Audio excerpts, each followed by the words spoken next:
Okay, I am back. Yeah, this is a twofer today, man, which is kind of odd because I don't really stream ever twice in one day, especially on Saturday. Especially on Saturday where I'm really tired. Oh, man, I have been pounding the caffeine today, but figured good enough time as any because my guest here was busy doing laundry, I guess, on Sundays, so we're going to do this today.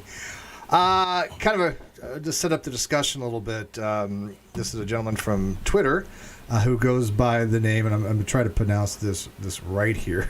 I'm going to probably butcher it. Jables Boogley, Jables Ignacious Boogley.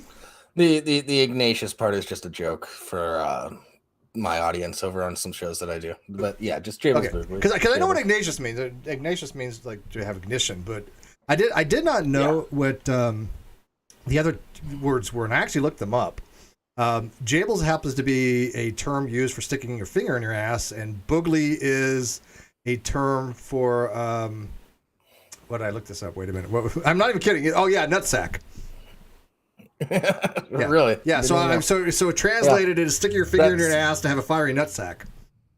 I'm not even making this up. You can look this up. I had no idea, but that's I had no idea, but I'm definitely going to say that I definitely knew that when choosing the name. Okay. Did you? I mean, did you know that's what it stood for? No, Jables. I was just a big fan of Jack Black, and I have the same initials, and he went by Jables, and my friends in high school started calling me Jables. I love Tenacious D. That's Tribute is a Master B song. It is. All right. So what do you got from it? Oh, let me set this up real quick. So yeah. So on Twitter, you had said that it's unusual for me to want to quote die on a hill or something like that, and I don't know what hill I'm dying on. So I figured I'd give you a chance to either show that I am slowly, morbidly fading away on some metaphysical or epistemological hill, or maybe we can kind of understand each other because I kind of think that you might have the impression I'm making arguments that I'm not making. But we'll go from there. No. I think it's more of a discussion because I don't understand why you're so steadfast in the agnostic versus atheist whole discussion about like the definitions of words. Definitions of words don't mean anything really because the words you use are the words you use. It's how you define them in the context of conversation that really matters, I think. All right, so let me ask you this. Let me ask you this real quick. To just kind of get it off the launching ground here. If you're having a discussion with young creationists and they kept insisting that species meant kind, and they kept insisting that evolution just meant change, and that theory just meant guess, and that they're just telling you that these are the only true and correct usages of these terms. Would you accept that by fiat? No, but that's why you define terms within the context of the conversation, not necessarily as a blanket thing. So they'd just be saying you're redefining words to set. You're just doing scientism because you're just redefining terms because to them science species science equals kind. Changes, therefore science bad. Yeah. I get it. So species is kind, and if you use it different, you're just redefining the term species. And if you look at the history of the word species, I mean, it does come from descendants. Genus comes from family and kind, and there's a relationship to this. Is where they get that from. But when we're talking about a very specific domain of discourse, we use certain terminology. And when some layperson says, "Look, we use the word this way, and that's the only correct way to use it," that's when I step in. It's not this I'm saying, look, we use the term this way, and we prefer it. Academics may use it differently. Nobody would care if they did that. My argument is when groups like American Atheists say there's only one correct usage. When Aaron Ross says there's only one correct usage, any other usage has been tainted by Christian influence. That's the problem that I have. Does that make more sense? Okay, I think that's where our disconnect is because that's where I was having issues because you're arguing with people over the definition of a word, and I don't really see what the problem is. And I understand that American Atheists had lobbied to change the definition in the dictionary, which they did with David Silverman, for political reasons. Yeah. And by the way, I followed your channel for a long time, so I've listened to a lot of these arguments, and I'm like, it feels like to me people aren't asking you the right questions to get like to the point of what I'm Did you verify looking that for yourself, though? what you- Because people have said, oh, that's just conspiracy. No, that's actually, if you can go ask David Silverman, who wrote Fighting God. All that was for political reasons to try to get, I think they had actually written to Merriam-Webster first to have that changed, if I'm not mistaken. There's a chronology there, right? There's a timeline, but it's not just making that up. It was for political reasons. You provided links at one point, and I went and checked and verified and stuff like that. So I'm not, it's not going to weird. argue with you on that point or anything. Like, use whatever words you want. I could say Jables, Ignatious, Boogley means somebody that doesn't believe in God, and that's still useful for conversation. Well, I think it means somebody who sticks their finger up the butt to get a fiery nutsack. But that's just, I just Google these terms. No, so the way I'm looking at it is this. I think for a group to have a solid foundation, they need to start at foundational critical thinking. And what I see happening is this. You have a lot of ex-theists, people that have left young creationism feeling disillusioned because they had been lied to about misinformation. Mm-hmm. You also have evangelicals that decided to leave the faith, and a lot of them have came over and started saying, okay, well, I am now atheist, but they've never really given reasons as why they're an atheist. They don't understand the arguments, they don't know the terminology, they don't understand philosophy. They're just told, hey, look, you no longer believe, you're an atheist, and that's it. But when you lose your faith, right, and you no longer a theist, you all of a sudden don't become a master philosopher. You really don't understand logic instantaneously. And so your IQ doesn't go up just because you stop believing. And so I see a lot of these new atheist TM use the same fallacies that I see the creationists use, the same fallacies that I see young earthers used.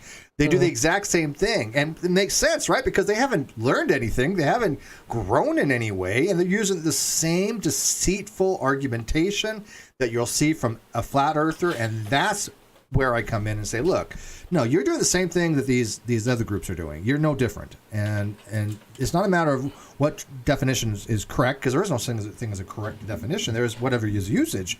But when you make a categorical statement, such as, oh, this is the case and this is the only case, when a word is polysemous, obviously that I think is dishonest. Not you, by the way. I'm not saying you. I mean, just in general. I don't put labels on myself regardless, unless it's pertinent to conversation. But I don't see what the issue is with a bunch of people labeling themselves as sort of being sided with this larger group. It's our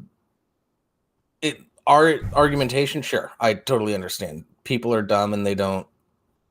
People in general are dumb and they don't listen charitably. I've noticed that a lot whenever I see arguments on the internet. That's Twitter. That's Twitterverse. Yes. Okay. Yeah, I see it a lot on YouTube. Yeah, of course. Yeah. Okay, go ahead. Oh no, you go. Go for it. So I was going to say, do you hold the atheist community as a group that should be to a higher standard if they're going to claim that they are the rational ones?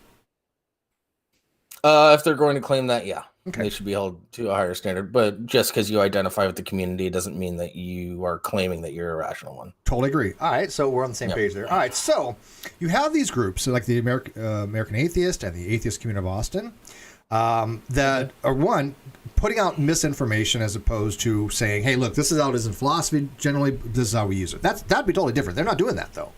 So they're putting out misinformation. But worse is that they're not even trying to understand what happens if people use that usages logically and epistemically speaking. Now, I'm sure you have read my arguments. You've read my atheist collapse, semantic collapse argument. You've read my WASP argument, I'm sure. They're not addressing those arguments. I'm an auditory guy, so I mostly listen to you talk on YouTube and stuff. Well, I mean, the WASP argument, I mean, it's just basically, look, if atheists are going to define atheism in the negative, then theists can define theism in the negative, or else that's special pleading. Yeah. Okay, and that's logic, right? I mean, it's not like formal logic, but it's more of an epistemic thing where you say, okay, look, if you allow, it's informal logic because it's a logical fallacy of what's called special pleading. But if you allow one group to do something and you don't allow another group without justification, that is a fallacy called special pleading. So atheists allowed to be defining something in the negative rather than positive, the theists should be able to do the same thing. That's what the WASP argument is. And of course, if you do that, though, what happens if you define theism in the negative? It means that the weak atheists, the ones that don't have a belief, either way, or also weak theist. And the atheist community doesn't address that. They don't want to have to address that logical reasoning because it is logically coherent. It is correct logical reasoning. And to them, the rational thinkers. Go ahead. Hold on. So you just said a weak atheist is essentially a weak theist. They're identical, yes. If you don't have a if you don't have a positive epistemic status, meaning if you don't hold a belief, then they're the same. If you hold a belief, then they're not the same, because a weak theist, unfortunately, this is how it works. A strong theist is a subset of weak theists logically. You can't get to strong theism unless you go through weak theism, right? Okay. So a strong theist entails the logical entailment of weak theism. But if you just say you're a weak theist, you're either a strong theist or you don't position either way. If you don't have a positive position, the only other position available to you logically is you don't have a position either way, which means you're the same as agnostic and same as a weak theist. Now, I have proven this tenfold over. Anybody can go to my blog and they can see this is not even something that we discussed any longer because it's been so well established. But outside of the academic sense, where it's atheist is taking a positive position, what's the issue with being an agnostic atheist where we're talking more about knowledge versus belief? I don't. Okay. Do you recognize that knowledge is a subset of belief? Yes. Okay. So if it's a subset of belief, why would you put it orthogonal? Why would you want a 4-quadrant model if one is just more of a higher conviction of the other? It would all be linear. Right, you'd be moving down your x-axis, and as you get stronger to conviction, you move from belief to knowledge to certainty. Well, I would also argue that it's more of a descriptor as opposed to I don't believe in a God, and I don't know. On top of that, we're getting dangerously close to playing the definition game. Well, no, you're mixing two different domains, though. There's the domain of what's called the dosastic domain, or I call it the ontological domain. And what I mean by that is you're dealing with the existence of God. Okay, you're not asking somebody what they know or what they claim to know, because that's an entirely different question. Whether there's a couple different things. There's one, the knowability of God. So it's a proposition: are gods knowable? There's also, do you know if there's a God, right? I mean, just because you say, look, I don't know if there's a God, it gives you no indication what your statement is in regards to the proposition, are gods knowable? They're a completely different thing, and all that agnostic atheist conflates all that stuff, because you'll see one quadrant say 100% certain gods exist, or I know God exists, or I believe God exists. I've seen Gnostic atheists be all three of those, and those are vastly three different statements. Okay, so what you're doing is you're actually viewing it as more of a linear thing, like either you know or you don't, and so you have theist, agnostic, and then atheist, and it's just a linear thing. Mm-hmm. And claiming any sort of lack of belief without the evidence given to you, you should just say agnostic as opposed to atheist. But the other thing that I brought up to you was it's become a normative thing to describe yourself as an atheist, meaning the lack of belief. And for certain groups, right? But I'm not a member of those groups. I find those usages, again, to lead to issues, right? Because if you lack a belief, okay, let me give you an example. If somebody lacks a belief, how do you know if they lack a belief because they have no position either way, or they lack a belief because they actually believe there's no gods? How do you know? It's underdetermined, is it not?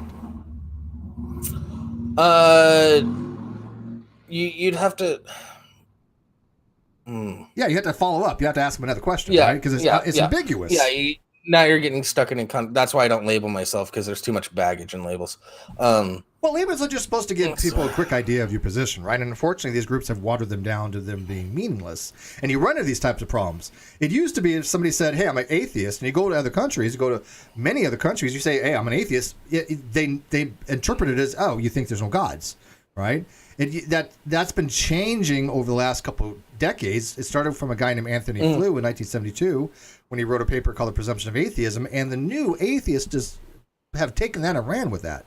Now, new atheism didn't come around till long after. That was actually something that came after 9/11. It was a response to Islam. But the concept of trying to have something in the negative had been around since I was born almost.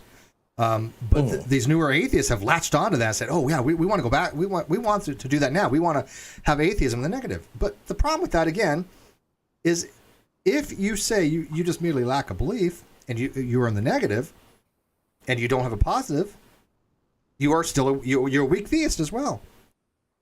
And if you're a weak theist and you define theism in the negative, then you're also a theist.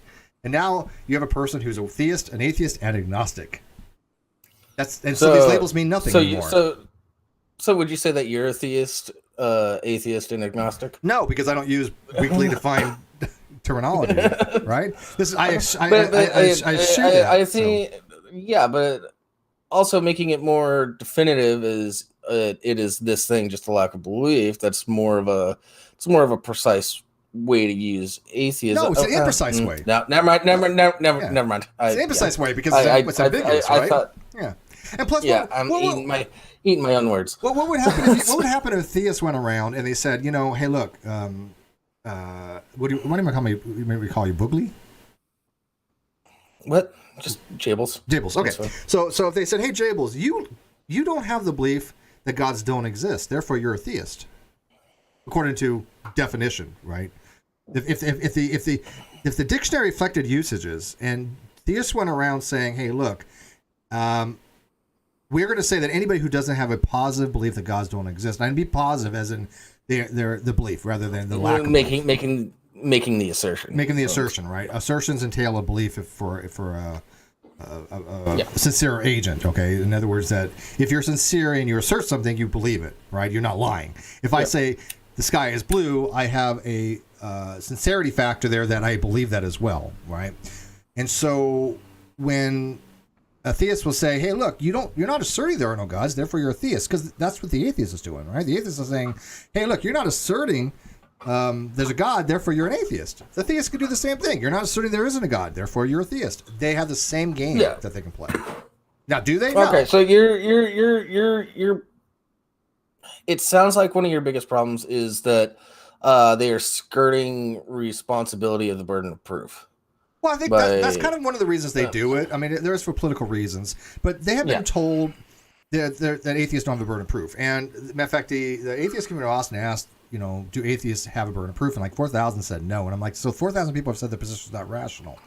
I thought it was odd. Now, there are different ways of looking at this, and there's some specifics to it that I don't think you want to get into. Like Draper has an argument why atheists don't have a burden of proof. I'm well aware of Draper's work. I've read, God and the Burden of Proof, but he's talking about more of a scientific aspect than the epistemological aspect. I'm arguing from an epistemological aspect that to have a rational position, you must have a burden of justification, which is a burden of proof. Okay. Draper's not talking about in his argument. He's talking about from a scientific methodological point of view. If you put aside the non-overlapping magisteria, but like for example, Carey argues similarly that he says atheists do have a burden of proof, but they've already met it because of, and he'll go into Bayesian, right? So there are different people approaching things differently.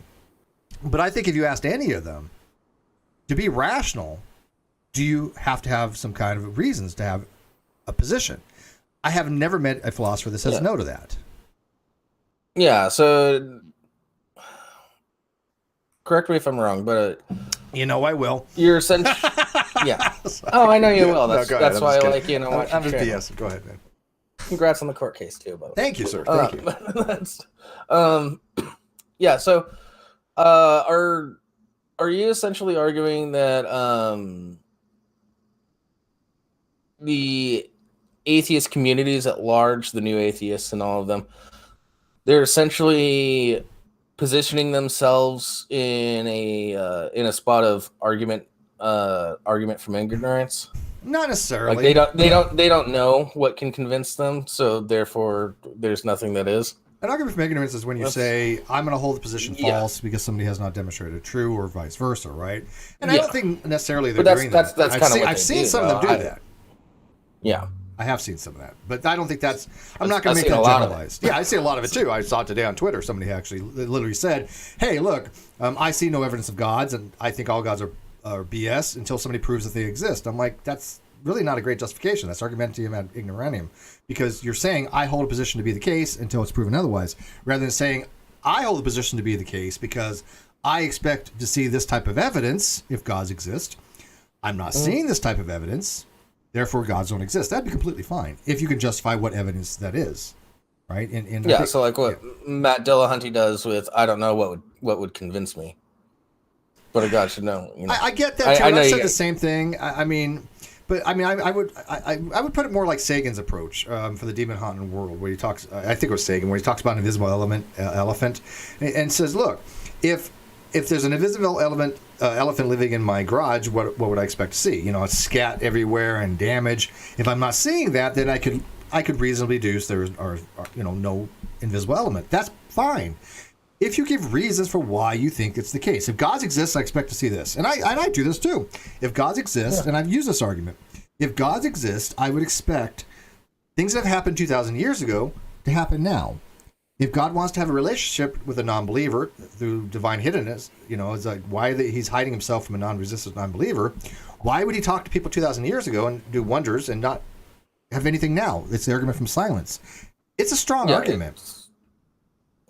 Right? And that's and that's a great justification for me to say, well, that lowers the probability of God existing. I'm less likely to believe God exists because argument from silence. That's a justification. Not difficult to do, but atheists go, nope, I don't have any burden proof. I don't have to give a reasons for my lack of belief. And that's absolutely silly. Because what would count as a reason? Like, I haven't seen proof. Isn't that enough of a reason? No. Unless you give reasons of what you think the proof should be. You can't just say, well, I haven't seen proof. Okay. Yeah. Because, evidence is something being evaluated. Now, there's different types of evidence, and very, very broadly speaking, evidence is anything I proffer to give you to say, hey, will you check this out in support of my argument? You could think it's bad evidence, but it's still evidence up for evaluation, right? The Bible still is evidence of God, regardless of whether God exists or not. Whether it's good evidence, right? It's Bible's evidence of the flood. Is it good evidence? No, because the flood never happened, right? But in a general, broad sense of the term, that's how we use the term evidence in this way. And we're not talking about scientific evidence. Is the Bible scientific evidence of a flood? No, clearly not, right? There's no scientific evidence in there whatsoever. You see, see the difference? But let me ask you this. Go ahead. But people would also bring up evidence of localized floods at that time. Mm-hmm. Oh yeah, my good friend Robert Rowe, he wrote a paper on local evidence in the Mesopotamian region that could have been something that developed later on to a flood. Perfectly reasonable. Yeah. So let me ask you this though: if I just say like, "Hey, I exist," and you say, "I don't believe you," wouldn't that be kind of odd? Or you tell me you exist, and I said, "Hey, Jables, I don't believe that you exist." It would only be odd.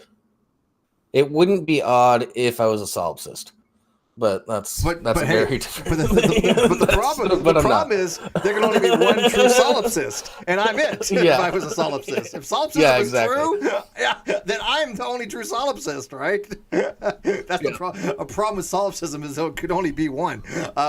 But neither one of us accept solipsism. So put that aside. If you tell me you exist, and I keep telling you, dude, I don't believe that you exist. Would you think kind of odd? Would you like to know why I don't think you exist? I'd probably, no, I'd probably just wouldn't care. I'd probably just walk away. Okay, but you would not. You would not think I was rational, though. You would think there's something wrong with me, probably.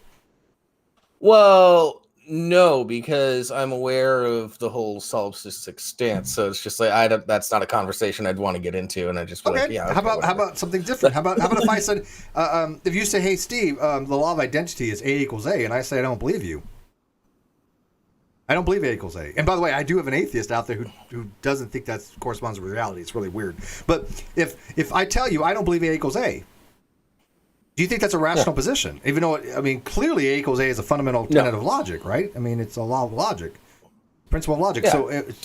Yeah, So if I don't believe that, it's not a rational position, I don't think. I would like to know why somebody doesn't hold that. You need to give reasons for your lack of belief.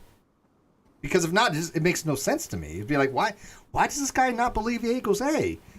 To me, I'm going to take that as a irrational position, if anything. That makes sense? So do you just want people that throw on the atheist label to just have better arguments for why they don't believe, as opposed to... I would love that. Just yes. Yeah. Okay. Yes, Okay, of course. I'm a non-believer. I want atheists to be better at non-belief. I want them to be able to explain. Now, that doesn't mean they have to explain every argument. That means they don't have to have get into the intricacies of philosophy. But just sitting back going, I don't believe you, and then throw up a meme, which I see on Facebook all the time, argumenting about meme. That's not an argument. That's not a counter-argument. My arguments, they just dismiss by fiat. Oh, look at Steve. His argument, atheist semantic collapse argument. It's wrong. And everybody who knows logic has asked people, well, what is wrong with it? I'm literally trying to have this published. Yeah. I have a PhD that has published philosophy papers helping me publish it. He has experts looking into it. I have had people review it myself. The argument, I think, is pretty foolproof. But even if it's not, why aren't there atheists out there going, hey, look, here's Steve's argument. Here's the logic. Here's why it's wrong. Never have seen that happen. Never. Why is that the case? Yeah, our disconnect is more about how hard you're going at it. And by the way, everybody in the chat, Steve and I in Twitter, it's just a discussion. Yeah. I'm not arguing with him at all. No. I'm confused, and I learned from. No, I'm kidding. Yeah, I learned from listening and discussion. So it's better. Which is my favorite thing to do. I don't like the confrontational shit, to be honest with you. I only get that way when I see somebody who just has no input jacks to listen. They don't want to learn. We deal with them all the time through Twitter. But if somebody disagrees with me and they have a fundamental disagreement, or they don't understand something, whatever, those are the people I want to have a discussion with. Because I want to, I'm literally telling people to show me where I'm incorrect. And my audience knows it doesn't happen when it comes to these topics. And I'm not saying that I can't be incorrect. And I haven't said that I don't make mistakes. I did my review of my own essay today on by definition. I found multiple errors in it. I went back and fixed them. I listened to about half of that earlier today. But and you didn't catch the index problem that I had? Man, I'm telling you, no. How I missed that? I don't know why I have the index of 1. I know the index is 0. I've done that daily series a million times. But yeah. I really just need to clear some things up. Ask your questions. Make some connections that because it's not dying on a hill. I wasn't getting. I want them to be better at what they do, and I want them to have some critical thinking. And when I see atheists using the same dishonest approach that the creationists use and the dishonest approach that the flat earths use, I call them out of that. You just want intellectual honesty. That's it. Very much so. And this is why I cultivate atheists that are intellectually honest. My audience is mostly atheists. And I'm not talking about the atheists that says, I don't really believe one way or another. They're the atheists that go, hey, look, gods are bullshit. Let me tell you why. Kind of atheist. And I've actually had atheists tell me, hey, atheists who claim there are no gods are being irrational. And I'm like, what? Not necessarily. Of course not. Yeah, I mean, now if I say there's no gods because a leprechaun told me there's no gods, you might want to question that as a justification, right? But if I say there's no gods and I give you very good reasoning by argumentation from like Oppi's theoretical virtues, Draper's natural, which is supernatural causation, there's a pretty good argument to be had there, and other reasons, and I say, look, the probability of gods are so low that I don't believe it. And because I believe it to be false, therefore I don't believe it. That's perfectly fine to do that. Yeah, it's a. So you don't think so? You don't hold the belief there are no gods? I've never said anything of the sort. I'm asking. I mean, no, I hold tentative positions on just about everything. Which is fine. Like I said earlier, I don't like putting labels on myself unless I clearly define. But I didn't ask you for a label, did I? What the label means. I didn't ask for a label. I said, yes. I said, do you believe there's no gods? That's not a label. I think it's unlikely. That's not my question, though. It's all these things are tentative positions. I currently do not believe that there are any gods. Okay, all right. So that's a fair answer. You currently don't have the belief that there are no gods. Now, do you think that atheist arguments could convince you there are no gods? I've heard some arguments, but there's still that 0.1% chance or something. So that's called a bare possibility.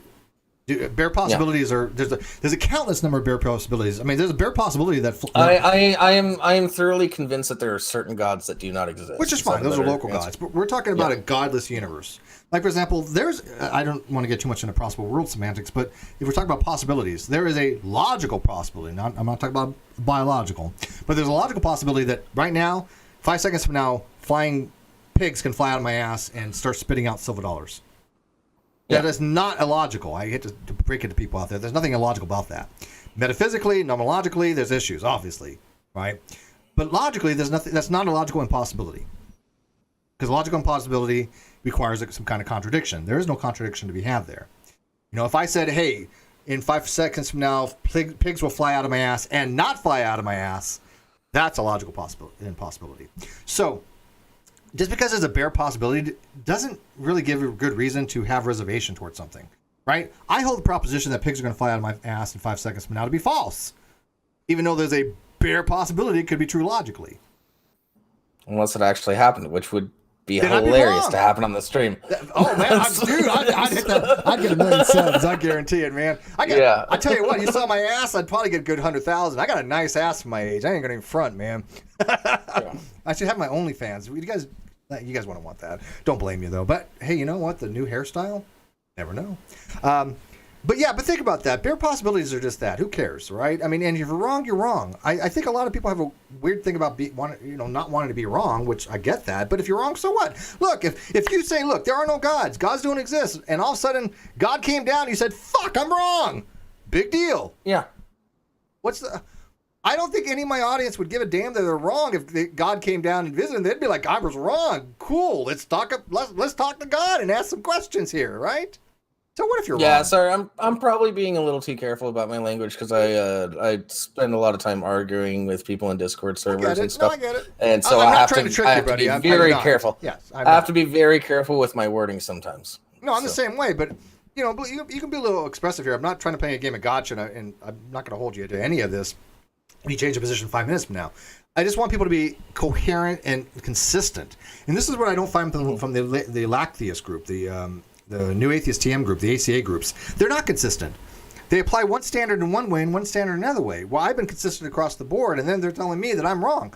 Yet none of them have shown what I'm wrong about. I mean, even you agree that my terminological usages are consistent with the literature. Oh, no, I've never said anything other than you being consistent. Been a subscriber for a long time. Right, but they do.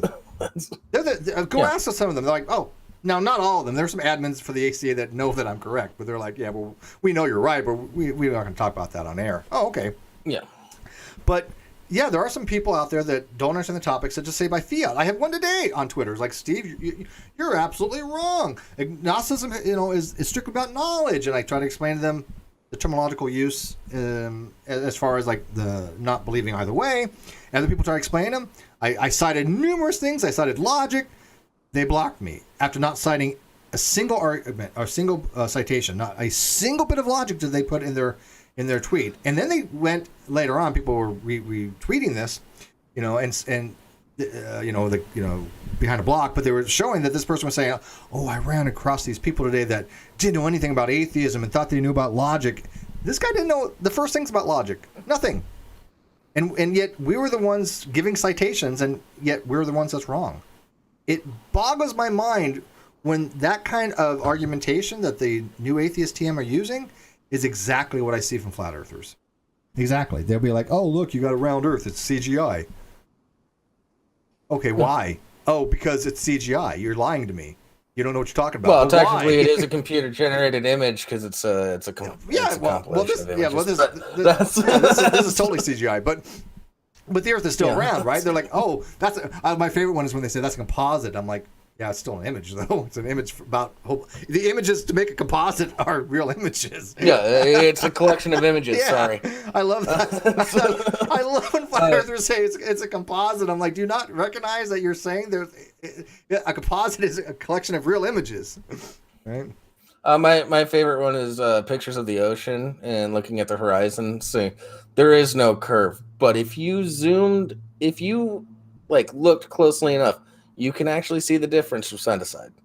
But it's just such a minimal difference because the Earth is big.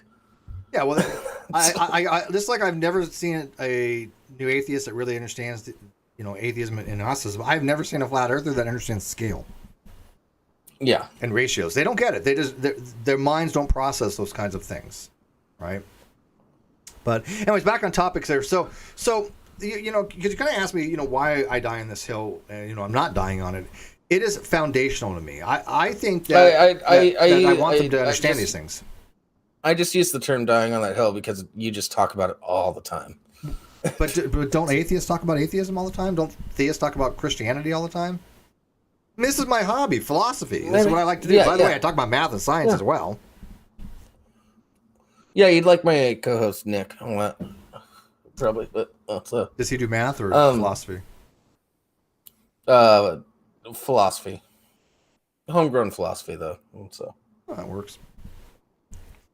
And was a political activist for a while and stuff like that. But you kind of see where I'm coming from, though. That I just see them making the same mistakes. And like for example, like I did. You've cleared up so much for me just in this conversation than I got from any of the conversations you've had with other people. Because people have said, "Oh, well, Steve insists you use his usage." I've never done that. Steve insists if you don't believe there's an atheist, you don't believe there's no gods, you're not an atheist. I've never said that either. I've never prescriptively done any of that. Matter of fact, I've been the one shouting from the rooftops, "Look, these words have different usages." It's the American atheists that say, look, it's one thing only, and that's it, and everybody else is wrong. That's them saying that. And me going, no, stop that. Matter of fact, the atheist community of Austin eventually put in a little disclaimer in their videos, and I think of a lot of, I'm not trying to sound, like egotistical here. Like you're sucking your own dick? Well, I think that a lot of it was because of things I was saying, and Ozzy and a few other people. I think they added that little blurb in there.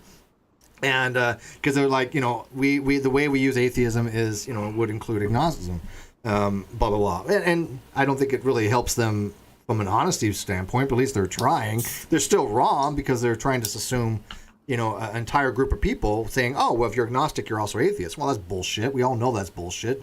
That is not how it actually works. But in their schema, that's how it actually works. Hold on. I'm gonna. Some of the hosts have said that. I'm not going to. I know. But I'm going to defend them. There's several hosts that have said, do you believe in a God? And people say no. Then you're an atheist when they're going by the agnostic label. So I've seen them say that. And I cringe on it because, I remember one caller, and it was a friend of mine named Rect, I think it was, that called in. And the Matt Dillingham today had said, the call screener had asked you if you're a theist, and you said no, and they said, okay, so you're an atheist. They said no, and he said, well, that's impossible. You have to be either a theist or an atheist. Now, Matt knows better. He knows that's bullshit. Well, Matt views it as a dichotomy. I get that. But had he had said... It's a false dichotomy. But had he said, the way we use these terms, you're either a theist or an atheist, that would have been fine. That would have been a true statement. I go by what's true and false. So if he had that clarifying statement, I wouldn't have cared. Yeah. Because again, I go by what's true and false. I think of things propositionally. I've trained myself for over a very long period of time to look at something and say, is a statement true or false? Period. Okay, and the statement, you're either atheist or theist, is false. If you say you're either theist or atheist, the way we use these terms, that's true. That little disclaimer, which again, I'm usually against disclaimers, but in this case, you need it. Because in philosophy, of course, I've got academic papers saying here you have atheism, here you have agnosticism, here you have theism. There are three independent positions, all relating with the idea of God existing or not. So your whole point is by doing something like that without the clarifying the way we use these terms, that's just going to lead a bunch of people to calling themselves atheist and then not be able to have any sort of argumentation. That's one thing, yes, and it's also a lot of people that don't know these things takes their what they say as gospel. I'm convinced the ACA is run like a church. Now, I'm not going to get into the details of that because a lot of that is personal information that I know from people that actually have done these shows. But I am convinced that it is run like a church. It has lay clergy. The hosts work for free. It's by fiat. It has a board that is like the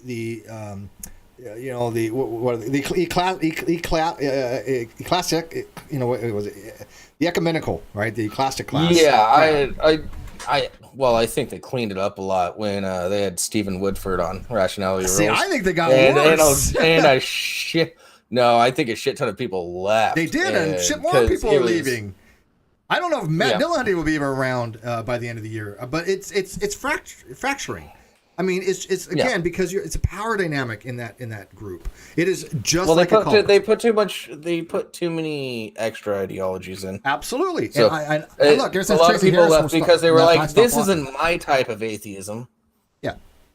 Yeah. Well, again, I used to watch because of Tracy Harris. I like the way she engaged with people. Did I always agree with her? No, but I liked her engagement. I disagree with you entirely. You I like have her problems engagement? with Tracy Harris. For the most part, yes. But there were times when instead of actually engaging in the conversation, she just constantly would ask, I don't know what nothing is. I don't know what nothing is. I don't know what nothing is. And she's done that enough that it got very annoying to me, and it wasn't charitable to the caller. Okay. Fair point. Fair point. But she did have a lot of good conversations that I enjoyed. Nowadays the whole show is just about Matt's ego, right? I mean, it's just basically stroke his ego. It's the Matt show. Yeah, it's a Matt show. And then he has another Matt show. Well, he has he does like the hang up. I mean, he does a show with like Shannon, who's got her start on this channel. I came up with a show for Shannon Q called Talking. Shannon Q annoys the shit out of me. I actually think she's gotten a lot better in these discussions. He's actually wanted to learn. I really do respect that. Yeah. But I had a show called Let's Talk About You with Shannon Q. And then she's doing Matt, and Matt does one with Jimmy, who I think is one of the most detestable people on the entire planet. He's so I wouldn't go that far, but he does annoy me. He's just straight up dishonest. But there's obviously there's a relationship between all the people that do a lot of this stuff on YouTube, and I get that, and not everybody's going to get along. I get that as well.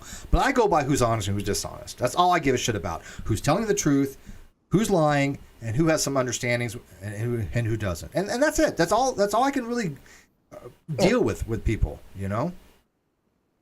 All I ask for from everybody is charitable listening, and I don't see a lot of it on a lot of these whole let's discuss theism and atheism shows. They're not charitable. No, they're not. It's they don't listen. It's a lot of I think you meant this, so I'm just going to say a thing, and me as a listener, I'm just like, I don't think they meant that. That's not what they're talking about. Yeah. And you're talking about something entirely different. Well, I'll give you two examples. A while back, a caller had called in, and they used the word disbelief. And they said, look, I disbelieve there's a God. I hold there's no God. And Matt just uncharitably, and was wrong, for like 5 minutes went on and was like, that's not what disbelief means. Disbelief means that you don't have a belief. And the caller was like trying to explain correctly, no, that's not how it's understood in logic. Disbelief means the whole proposition is false. But Matt was so arrogant, and he didn't care about anything else that the caller had to say. He latched onto that. He got it wrong, right? And there's overwhelming evidence that I have that his understanding of disbelief is incorrect. And again, there's different senses of the word. Like if I say I stared in disbelief, that means my mind can't process it. But if I say I disbelieve the proposition, in that case, it means I believe the proposition is false. It doesn't mean I just merely lack a belief. Yeah. That's what I see Matt does a lot. And the other example, I've seen it a lot. I'd still listen to the atheist experience based on who's hosting. Yeah, and that's fine. Look, I've never told anybody not to listen. But I just like conversation. That's fine. But I'll give you an example. Like Talk Heathen had two hosts on that I wasn't familiar with, Arden, Eden, and Puck. And I did a review on one of their shows because somebody had asked me to. When people send me stuff, I will read about it or I'll watch it, and then I'll try to do a review on it. I'm enjoying doing those things, and I appreciate the people sending me this stuff. But this was something that I was like, I'll do a review on this. I thought it was very charitable. I thought it was very informative. They didn't take it negatively, which I appreciate. But of course, I think they weren't giving the caller, I think they could have given him a little more charity. Now, that's something that they'll develop over a period of time, and I think I have hope for them. But as you said with the atheist experience, the callers, the guests, the hosts that they have for those guests now, they're not charitable. They're just simply not. Anything a theist says, they'll latch onto and just try to make hay out of it rather than listen to what the theist is trying to argue. Yeah. They don't have to agree, but you can say to a theist, hey, I don't agree with that, but that's a good point. They'll never do something like that. And can you imagine if I had a conversation with one of them? I think Matt on a good day might do that, but maybe he's hardly having a good day. Yeah, well, I mean, Matt's been. I can tell you right now, Matt's been told my arguments are good. He won't touch them. Mm-hmm. He won't touch them, and so he has to instead attack me personally by saying, I've heard him trash talk you slightly on the air before. No, I know. But you've never heard him explain my argument correctly, show citations, and use logic of why I'm incorrect. Never once have you seen him do that. Now, why does he not do that? Why is he goes against theists? By the way, he doesn't really cite anything with theists either. But why is it okay for him to go, hey, theists are wrong, blah, blah, blah, blah, blah, and here's my evidence for this? But he won't do that with me. And certainly he never uses logic on any of this stuff I've ever seen. Mm. But think about it. If I'm so wrong, shouldn't my argument crumble? I mean, arguments stand on face value, right? It doesn't matter who comes up with the argument. Matter of fact, when my paper goes for review, these are blind reviews. They don't know who the hell wrote this paper. It could have been me. It could have been Joe Schmuckatelli. It could have been Graham Oppie. I'm not comparing myself to Oppie by any stretch of imagination. I'm way the hell. I'm a nobody. Oppie's a god among men when it comes to philosophers. But when the reviewer reviews a paper, they don't give a shit who you are or what your past is. They don't have... for a double-blind review, they don't know the name of the person who wrote it. So if my argument is bad, shouldn't anybody go, here's why it's bad? Here, let me do you a favor for your entire audience. Audience, I was wrong. Yeah, we cleared everything up. That's good. No, that's cool. That's what I like to do. Is I like it to be because it's something funny, dude. I have from 2018 on my blog a lot of my positions, not all of them, but a small chunk that says, look, I don't go around telling atheists they're not atheists if they don't have a positive belief. I maintain that words are polysemous. I maintain that they have usages. And yet I've had people still to this day say, look at Steve. He's telling atheists are not really atheists. Don't tell me how to atheist. Oh, look at Steve. He thinks he knows atheism better than an atheist. All these are straw men. Yeah. Because I've never argued any of those things. Yeah, they're asking you. You're just proposing that they use language in a slightly different way when they are demanding that it has to be this one way. Absolutely. Yeah. Because when they say to me, Steve, you're wrong, I need to know what I'm wrong about. And in order to demonstrate that I'm wrong, you need to have evidence for that. You need to have reasons. You need to have logic. You need to give me something substantial. And anybody who's been following me on Twitter today has seen this happen. Every single person today that has said I was wrong, not one of them has given any kind of academic citation. Not one of them has provided any logical reason why I'm wrong. And then when I confront them, I say, look, here's all these things. This says you're wrong. This shows you're wrong. This shows you're wrong. This shows you're wrong. Then they end up blocking me. And this happens time and time again on Twitter because their brain shuts down and says, wait a minute, what's going on here? I've been told this is the case. ACA has told me this is the case. Here's this guy, some schmuckatelli on Twitter, showing me all this evidence that goes against what I've been told. Brain must be protected. Block. Well, it's like what we were talking about. Like words don't have definitions. Words are descriptors, and definitions are just trying to do like common parlance of what those words mean. It's general parlance. Like that, yeah. Did you read my essay today on my blog? I mean, did you watch the video you saw, right? I listened to some of it. Okay. I was busy because exactly today, but yeah. How do you reading that script? It is kind of like the is-ought problem. It's similar to Hume's guillotine. How do you get a prescriptive definition from a descriptive one? Unless that description is perfectly such that you have a sufficient and necessary conditions, how could you do it unless, again, that the general definition would have to be sufficient enough to get a prescription from. I'm not saying you can't get a prescription from a descriptive one. I'm saying that it's very difficult to do if you just have a general dictionary. The general dictionary usually gives you some necessary things, but it only because it's describing, but it's certainly not giving you sufficiency. Right? Yeah.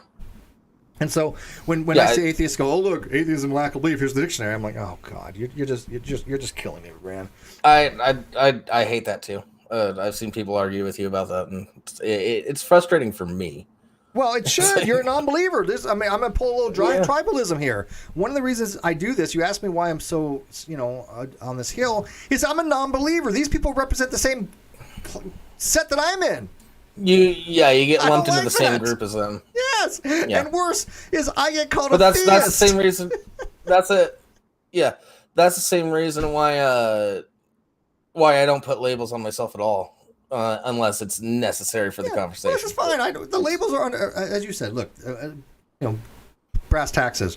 The labels are irrelevant. I mean, for discursory type things, I don't give a shit what the labels are. You can call yourself a square circle. It doesn't matter to me. What I want to know is it consistent? Right?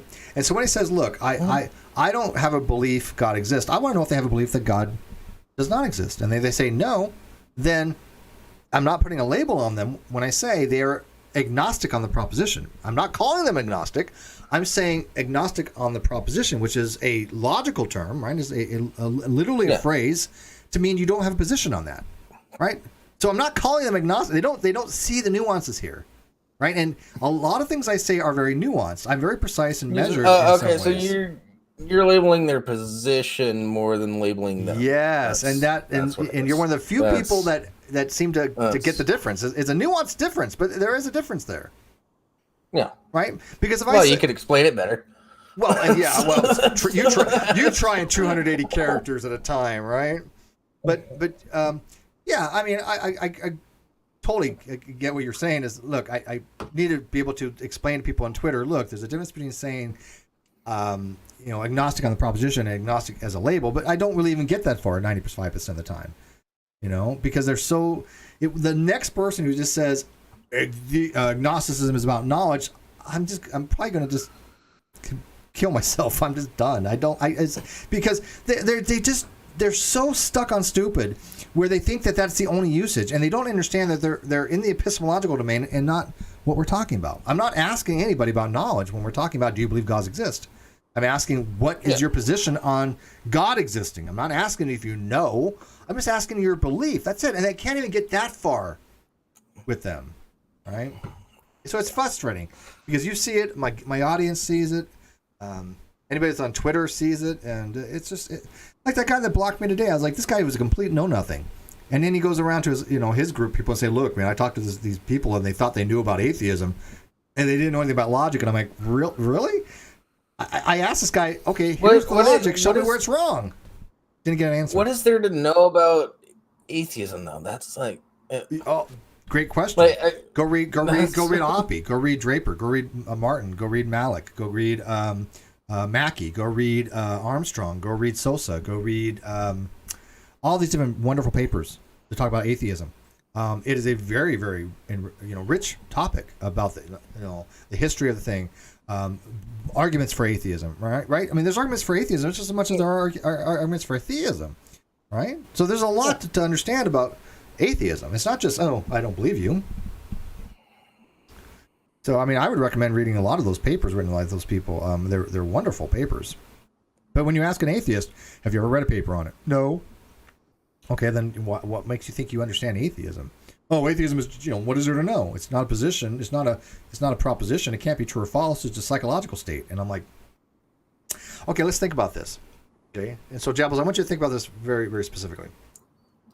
Theism is generally understood as a propositional state, meaning that it is true or not true God exists. Would you agree with that? This is not even contentious. This is just generally speaking, theism is thought of something that's either true or false. Either God exists or God does not exist. It's a dichotomy. So theism can be true or false, and I'm talking about the belief, not necessarily the position. And when I've written my paper, I make a very distinction between the belief God does not exist and the position of theism, because one of them are contraries and the other ones are contradictions. But theism as a belief, right? That belief is false if God does not exist. It's right. I mean, if theists believe God exists and God doesn't, their belief is false. Again, not controversial. By the same token, the way it's best understood of atheism is that atheism is the belief that God doesn't exist, because if theism isn't true, then atheists have a true belief. But if you don't hold atheism as a belief that can be true or false, then it's not contingent any longer upon God existing. It's contingent upon somebody's individual mental state, which makes no sense, because theism is always about God existing. So why would you want atheism to be about a mental state when it should be about God existing or not? Atheism is about God existing or not, right? But what atheists have done is they no longer have that. They've taken God out of that equation. It's not about the proposition of God existing any longer. Atheism is now your psychological disposition of not believing. It's a psychological state. Yeah. Now, that would be a different propositional true and false. Right? It is either true you don't believe, or just not true that you don't believe. But now you have atheism contingent upon that truth value. It's no longer contingent upon the truth value of God existing. And I try to explain this to new atheists, but they don't even want to hear that part. They don't get that far in the conversation. All right. But there is some reasoning to that, right? I mean, this is why when Oppie says that atheism and theism are contradictories, what he means by that is that if one is true, the other's false. If the other one's false, the other one's true. They both can't be true, and they both can't be false, right? Because God has to exist or not exist. And so if God does not exist, atheism is true. If God does exist, theism is true. But there is no state where you can have both theism and atheism as true, nor both state you can have them as both false. Now, they are contrary as far as positions. So your whole point of agnosticism is not taking a stance.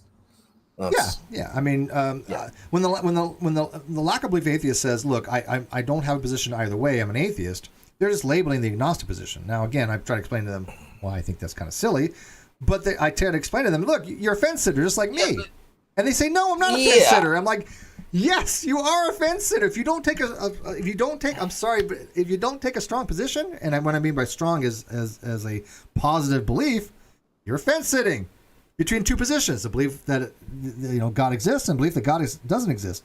You're in the middle there, and they don't get that. They don't conceptualize that very well. Yeah, but once again, I don't think you explained that well. I don't think at least on Twitter. But also, like you said, it's hard to explain in 280 I have I have 2,000 videos, and I have a blog, and now I'm writing in LaTeX, so I can put in PDFs so people can distribute to them. How many times can I explain to people that kind of stuff? I mean, I have a video on this on the fence sitting. I don't know if you've seen it, but I have a video explaining that if you don't have a position either way, you're fence sitting. I even show visually why that's the case. It makes perfect sense to anybody who wants to watch it, and yet I still have comments going, "This is wrong. If you don't have a belief, you're not fence sitting. You made a decision. You don't believe." No, it's because there is no fence between belief and lack of belief. There's belief and disbelief that you have a fence between. They don't understand that concept. There is no fence between I believe and I don't believe. There's no fence to be had there. But that's not where the agnostic lies. The agnostic lies between belief is true and belief it's false, which is completely different from belief and don't believe, right? But again, they don't bother to even try to understand this stuff. They just say, "Look, Steve has to be wrong because, some atheist." Aaron says Steve's wrong. Now, if you go read Aaron's blog, it's like a 2-year-old wrote his blog when it comes to me. I mean, it's bad. It's full of errors. Aaron Ra is one of the biggest contributors to non-charitable listening. Oh, I can't say that I dislike Aaron. I like Aaron, but he's so wrong. It's just fractal. No, when he's just doing a lecture or something like that, he has a lot of great points. I'm not going to disagree with that. When he's in conversation with somebody, he is not charitable. He takes the least charitable things ever. Yes, I agree with you 100% on that. And people have tried to help him. But I mean, I rewatched part of a video that goes back 5 years. 5-6 years, and it was a video of him and Ozzy having a discussion, and it's an excellent video. Anybody that wants to go look at it, go find it. Aaron Ra and Ozymandias, a really brilliant discussion between the two. Aaron has been explaining these things countless times going back 5 years. He still doesn't get it, right? He never will. And as you said, he'll take the least charitable interpretation of something. This is why he just got wrecked by those 3 Muslims, because he went into the conversation expecting to do his little, shtick, and they were not having any of it, and they nailed him on his own words, and they were right. Now, does that make Islam correct? No, but I mean, it was very uncharitable the way he was, looking at their arguments, because he thinks that, they're all poo-poo, right? Yeah, someone in the chat said he treats his opponents as enemies, and that's a very good point. Yeah, he's very adversarial, right? And it's a shame, because I'm trying to move away from that adversarial type stuff. Sure, it brings in views. It does, drama sells, and I get that, but I don't give a shit about that. I want to have the conversations, right? And this is why I love stuff like this, and not the more, dramatic. You suck. No, you suck. You suck. You're wrong. You're going to hell. That kind of crap, right? They're fun. No, I'd rather do the fun, performative, fake drama like radio shows used to do back in the day, and yeah. Oh no, I used to listen to all that kind of stuff. Man, in fact, I think it's called Woody something where one of the guys goes around. Have heard of the cart narcs? Go look up cart narcs. There's one video that's hilarious, and I didn't realize this was part of a radio show this guy was from, called the Woody Program or whatever, a big syndicated Sarah show or something or other. But he does this show where he goes around, and if people don't put back their cart, he'll confront them on him. And the first episode I ever saw that, I was laughing hysterically, and I was like, dude, I shouldn't think this is so funny, because it's just so in your face and bizarre and whatever. But I'm like, I can't stop laughing. Then I kind of find out it's kind of a skit that he plays. But go check it out, called Cart Narcs. Yeah, I'll definitely check that out. Yeah, you're giving me a lot to think about and digest. Well, good. Like I said, I'm not there to show anybody wrong, and if I give every opportunity, they think that I'm wrong, I want to know why. Especially with my arguments. Like I said, I'm not even fronting. I want my atheist semantic collapse argument to be published one day. And so I want people to say that the logic is wrong and show it if that's the case. No, I never said you were wrong in any sense. No, I just wanted clarification on your position, because I didn't think anybody that was arguing with you were asking the questions that I would ask, which is fair enough. Yeah. Well, if you got any others, then leave them in the comment of the video or ask me on Twitter. But I do appreciate you giving me an opportunity to answer your questions and clarify things. And you have shown a tremendous amount of charity, and I respect that. So if you got a podcast or you got a channel, anything else you want to promote, let my audience know about it. Certainly. Yeah, every Friday at 4:30 Pacific, 7:30 Eastern, I do a show on Twitch called Lesser Saints of Discord. Logo right there. And then 3 times a week I do the Laughing Scoundrel podcast with Wizard of Cause. You can check that out on the Wizard of Cause channel or on the Laughing Scoundrel Twitch. Outstanding. Well, I appreciate it, man. And like I said, I'm very sincere. I love when somebody just says, hey, look, I think that there's a misunderstanding, or I think you're wrong. Let's discuss it. I want more of those. I don't shy away from those types of things. And I think those are the best way to have resolutions of any kind of misunderstandings. I mean, because obviously when people are very adversarial, they talk past each other. And by the way, I'm fully aware that I've done this. I'm not above that, but it's just imagination. No. So people can criticize me for that, and I'm not unaware of that. Kawasa 10,001, good shit all around. Applause to our guest. Oh, thank you. And thank you for having me on.